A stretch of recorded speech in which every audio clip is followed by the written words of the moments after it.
Maayong hapon, Negros. Ini ang DigiCast Negros 10. Ang nagapangunang napulo ka mga balita sa isla sa Negros ang amo ni gadulong sa inyo. Update nyo kami live via Facebook kag sa amon nga YouTube channel.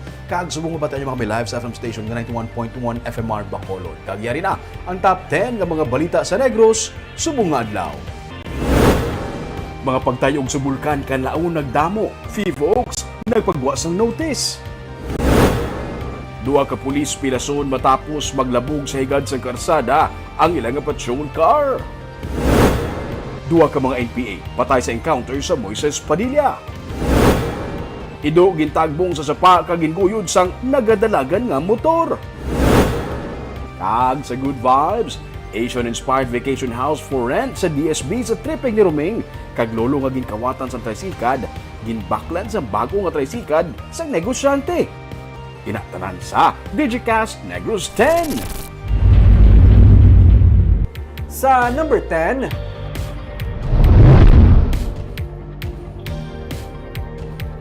LPA sa East ng Southeastern Luzon ang nangin-isa na kabagyo kag ginatawag na karon nga Bagyo Egay. May posibilidad nga maging isa ini ka super typhoon. As of 10 a.m., ang sentro ni Egay ang yara sa 900 km east ng Southeastern Luzon. May kabaskugon ini nga 55 km per hour kag pagmadlos nga 70 km per hour samtang nagapasaka sa northwestward nga direksyon. Wala pa sa subong sang lugar nga napaidalom sa tropical cyclone wind signal. Ang Western Visayas ang hindi man direkta nga mapektuhan sang Bagyo Egay pero sa Domingo magadala ini sang monsoon rains sa pagpabaskog ni Egay sa hangin habagat. Sa Lunes kag Martes magapadayon sa gihapon ng monsoon rain sa Western Visayas. Gina-forecast man sang Pag-asa nga maging isa ka super typhoon si Egay sa Lunes o kon Martes. Posible ang paglandfall sini sa Cagayan kag Batanes.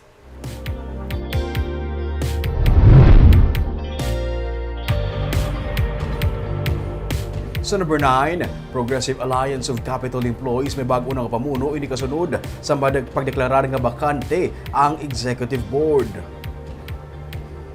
Sunod sa kay Ruben Diamante, nga amo sa karon naging elect bilang chairman, nagpatigayon sa meeting ang board nga gintambungan sang mayorya sa mga miyembro sini. Wala labot sa pagtalakay sa pending nga collective negotiation agreement nila sa amuman nga meeting, gin-move ang pag-declare vacant sa mga posisyon sa executive board nga ginpasar naman sang mayorya. Nag-elect man sa bago nga chairman, vice chairman, secretary, treasurer, PAO kag sergeant at arms. Ginklaro ni Diamante, wala nila gin-oust si Lestiere. Wala man sang may nag-impluwensya sa ila sa among nga lihok. Antas pa man, nagpatigayon sang piniliay sa interview kay Lestiere, iyagin sila nga ang pag-impeach sa isa ka opisyal sa sa ilang constitution amo ang nagadapat may formal nga petition o resolution nga ginlagdaan sang 30% sang total members sang union. We just reorganize ourselves. So i-clarify ta na abla basit magwa ang isyu nga gin-impeach siya kag gin-recall. Okay. So we did not go article sa katapusan parts ng among constitution nga apan sa impeachment gusto ko na nangyari man ito nga we did not impeach him or recall. Under Article 16, if Section 2, letter E, the union officer impeached shall be ipso facto be considered resigned or ousted. So, Lasiere is now still a member of our board director, pero wala but siya not in the impeach. executive board. Sir, wala niya, sir, wala niya may nag-influence sa decision Wala. niyo. It's only on What, your own. it is the individual consent of the board. Sa board. Kaplabot mo sa kami sinin.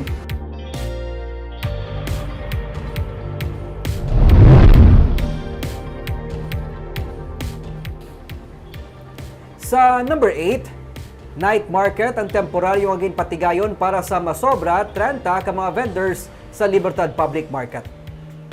Kalabanan sa mga transient vendors, ilabi nang wala matagaan sang pwesto sa Libertad Public Market ang apektado man karon sa nagapadayon nga road repair sa Dalan Amelia sa Bacolod. Gani kagabi, temporaryo ana yung ginpahanugutan sang local market committee nga makabaligya sa night market ang masobra 30 ka mga market vendors sa nasemento na nga bahin sang Dalan Amelia. Suno kay Tess Robles, ang market supervisor sang Libertad Public Market, pinaagi sa natukod nga night market ordinance tagaan sang oportunidad ang masobra 200 pa ka mga vendors nga makabaligya humanin lasay sang gabi tubtub 5 sang kagahon. Ang Dalan Mercedes nga yara lang sa kilid sa merkado ang kabahin man sa mga lugar nga itala na para sa night market. Sa records ng komitiba, nagalabot sa 3,544 ang mga recognized nga vendors sa syudad, pero may masobra 830 sa ila ang wala sang pwesto sa merkado. Rason nga sila mangin prioridad sa ginasuguran nga night market. Sa number 7,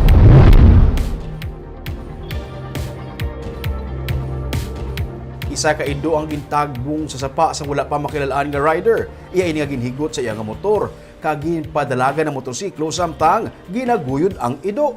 May report si Nico Delfin. Nakuhaan pa sang litrato ining pilason nga ido samtang ginaguyod sang isa ka rider sa purok araw sa barangay Estefania sa Bacolod. Istorya ni Edaline Villanueva na alarmang iya mga kaingod balay sa makita ang mga persona nga naghaboy sang ido sa sapa. Ginsaway nilang lalaki, gani na naog gini sa sapa kagingkuha ang ido. Adre nila ginatagbong. Aboyo, hambal sang bata nga tayo diraon igo kuno to sa bato.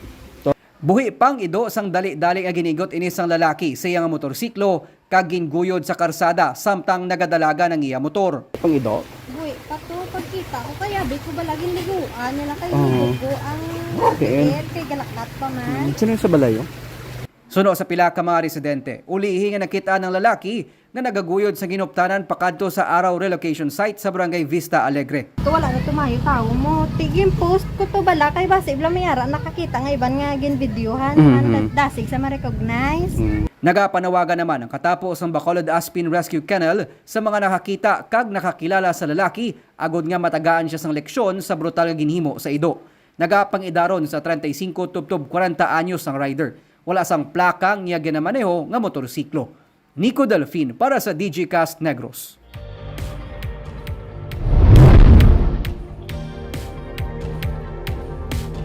Sa number 6, New People's Army nag-ako sa pagpatay sa isa ka mangunguma sa Vallahermoso, Negros Oriental. Ginako sa NPA ang pagpatay kay Ricky Katubig, 40 anyos sang sitio Aluwihaw, Barangay Guba, Vallahermoso, sang tinilikdan nga Hulyo 19. Sa statement sa hublag nga grupo sa idalom sang Leonardo Panaligan Command, ilagin pahayag nga ilagin silutan si Katubig sunod sa gindesisyonan sang Revolusyonaryo nga Korte.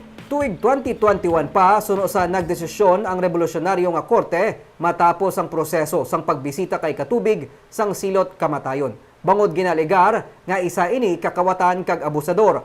Damlag pa, ginsiling sang misis sang biktima nga ginpatupatuan lang sang istorya sang iya nga bayaw ang iya nga mister. Mga huben nga katapos ang NPA suno sa misis ang nagpatay sa iya nga mister.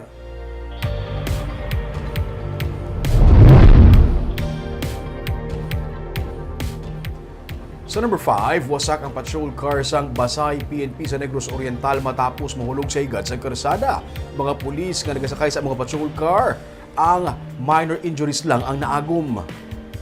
Mga alas 7:25 kailan sang aga sang mahulog sa higad sang highway sa barangay Pangatban, Bayawan City, Negros Oriental ang patrol car sang Basay PNP. Ang patrol car ang ginamaneho ni Patrolman Brian Oville, kagkaupo niya si Patrolman Hedeliza Andrade. Lunsay, mga pulis ng Basay PNP. Padulong kunta ni ang mga pulis sa Dumaguete City para sa isa ka meeting sa provincial headquarters sa mag-overtake sila sa isa ka tricycle kag nawadaan sa kontrol sa Manubela. Ang driver bangod basa ang dalan. Naglabog sa higad sa karsada ang salakyan. Minor injuries lang ang naagom sa duha ka mga pulis pero natala na sila nga ipa-CT scan.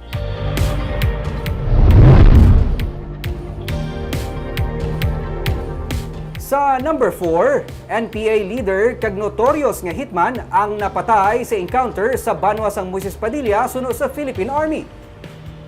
Pinaagi sa impormasyon gikan sa mga pumuluyo, nahibaluan sang katapos sang Army ang presensya sang NPA sa sitio Kawayanan sa Barangay Montilla sa Moises Padilla sang kagabi.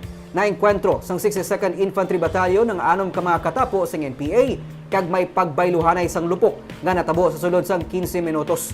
Matapos ang encounter, duha ka mga bangkay ang nasapuan. Ang bangkay sang leader sang grupo nga si Marivic Ibarle alias Ivan kag may isa pagid ka kakatapo sang rebelde nga grupo. May mga armas man nga na-recover sa encounter site.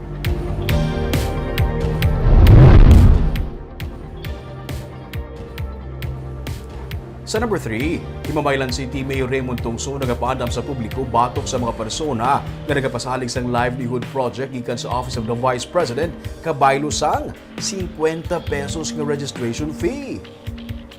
Suro sa alkalde, iyan na nga napatuhoy sa PNP kag mismo sa barangay officials nga magpangusisa sa mga persona nga yara sa likod sang among scam. Mayara na sang preliminary findings. Suro sa kay Tongson, hindi man nagikan sa Himamaylan City ang leader sa organisasyon nga nagapang-solicit sa membership fee sa sa report sa nga iya nabaton. Dugang pa niya, ginasilinga ang recruit ang ginapromisahan sang 15,000 pesos nga livelihood support gikan sa OVP. Wala ini ginatugutan, damlag pa, nakapagwa na sang paandam ang OVP nga nag-aabiso sa publiko nga mag-andam sa among scam. Ang ilang pagpangaliyag is maidiya kami sa inyo 15,000.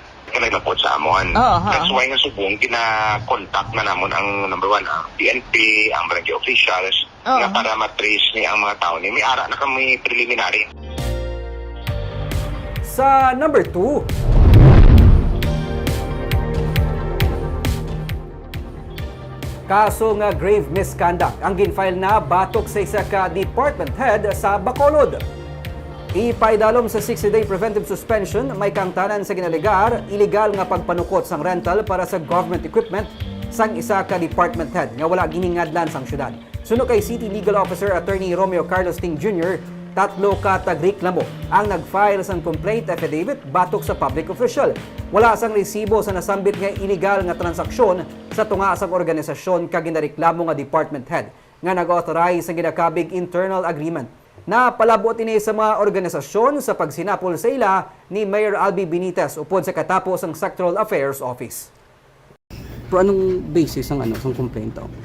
Amo to gani unauthorized rental of equipment. So naka-answer man siya sa based sa evaluation may probable cause na informal charge siya namon for grave misconduct. Ang collection na loan makastanda as Di kay actually ang nag-complaint is 3 sila kabilog.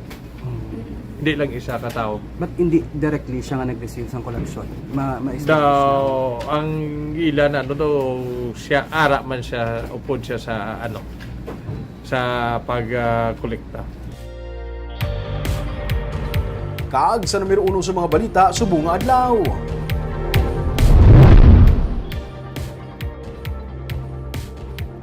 Nagdamo ang seismic activity sukuna pagtayog sa sulod mismo sa bulkan Kanlaon. Kani subong nga adlaw, nagpagawa sa notice ang Philippine Institute of Volcanology and Seismology. Buot sa lingon, nagdamo ang underground earthquake sa bulkan Kanlaon nga nagdangat sa 35 tanan human las 10 ang kagabi, tubtublas 9 kainas ang aga. Sunod sa kay Engineer Marie Andeline Quintia, resident volcanologist ang FIVOC sa Negros Occidental. Tectonic ang paglinog pero hindi mabatyagan sa mga lugar sa palibot sa bulkan ang mga pagtayog. Mga 12 to 15 kilometers sa kadalumon sang origin sang linog.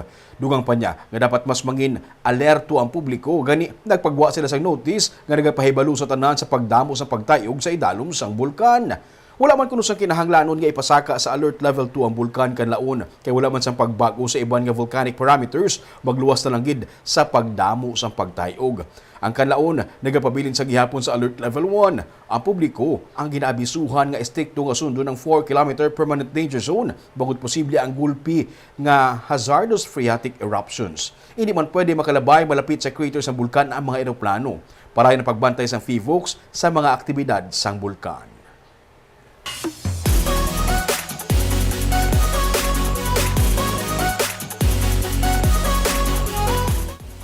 Kaagyanin naman ang papabalo namon sa inyo pang pag-good vibes, sininga weekend.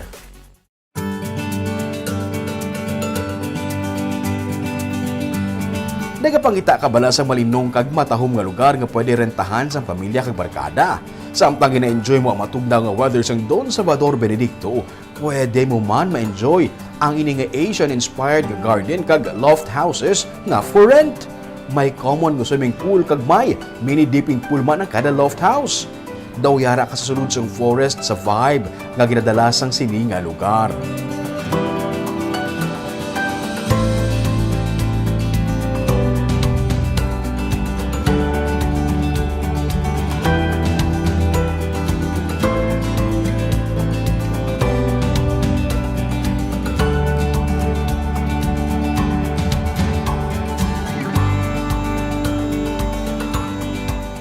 Kinabuas ang atong diskubrihon sa tripping ni Ruming at 10 a.m. Kag isa naman kalolo nga ginkawatan sa ginabiyahe nga tricycle gibuligan sa mga negosyante sa Sagay City. Kabaylo sa ginkawat sa iya ang isa ka brand new nga tricycle.